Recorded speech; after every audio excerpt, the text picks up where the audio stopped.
Warna news Marathi, त्यास विश्वासार्ह बातमीचा।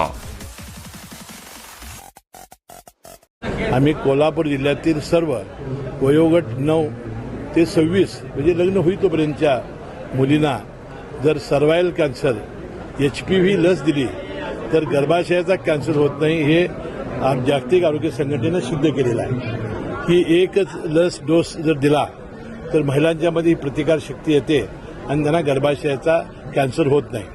विशेषतः गर्भाशयाच्या कॅन्सरमुळे 8 मिनिटाला एक महिला या जगातली मृत्यू पावते असं WHO सांगितलेलं आहे।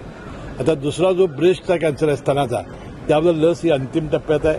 आपल्या देशाचे आरोग्यमंत्र्यांनी परवा जाहीर केलेला आहे। ते जर झालं तर मला वाटते स्त्रियांना होणारी 90% कॅन्सरचं प्रमाण हे स्तनाचे आणि गर्भाशय पिशवीचं होतोय ते पूर्णपणानं हे होईल।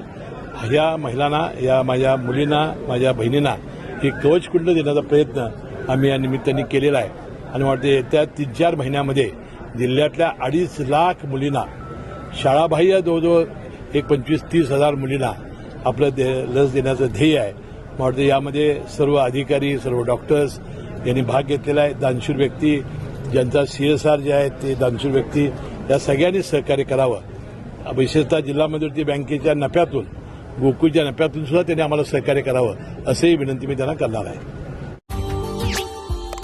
Subscribe now and press the bell icon. Never miss an update.